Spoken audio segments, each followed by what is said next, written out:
Dobrý den, jmenuji se Aleš Kubica, jsem z Drossery a dneska vám povím, jak využít internet ve svůj vlastní obchodní prospěch. Pojďme tedy na to. Pro dnešní příkladovou studii, jak odhalit některé chyby na webových stránkách, jsme si vybrali web Profesní komory požární ochrany. Jak můžeme vidět, web má dobrý design, ale pojďme se podívat na jeho kód. Jak na to? Stiskneme pravé tlačítko myši a vyjede nám menu, z kterého vybereme Zobrazit zdrojový kód stránky. Objeví se nám zdrojový kód, v kterém se moc nevyznáme, ale hnedka nahoře vidíme hlavičku tohoto kódu, neboli head.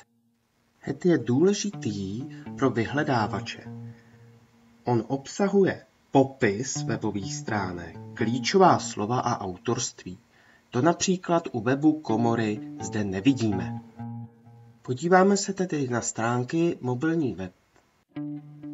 Hned nahoře máme hlavičku, která obsahuje několik důležitých meta tagů. Pojďme si o nich stručně něco říci.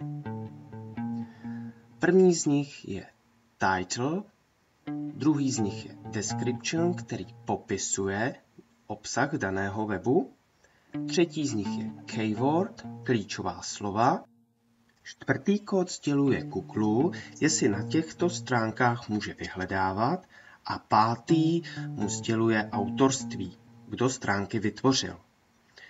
Pojďme se podívat na další chybu, kterou komora ve svém kódu má.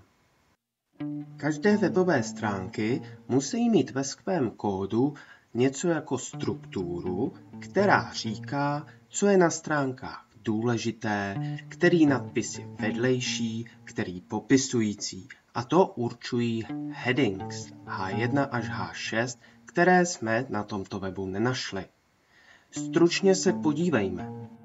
Headings 1 popisuje název stránky, Headings 2 popisuje nadpisy článků, Headings 3 může popisovat menu.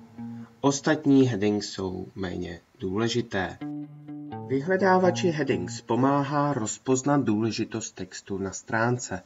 Pojďme se nyní podívat, jak headings vypadají na stránce mobilní web. Zde se díváme na headings 2, který popisuje odkaz na reference. Pojďme se znovu podívat na web Profesní komory požární ochrany. Jaké plynou závěry z dnešní příkladové studie? Web se určitě musí líbit návštěvníkům a musí být pro ně užitečný, ale web také musí být srozumitelný pro vyhledávače a vyhledávači pomáhá metatagy v hlavičce a správná struktura zvolená pomocí headings. Mějte se krásně.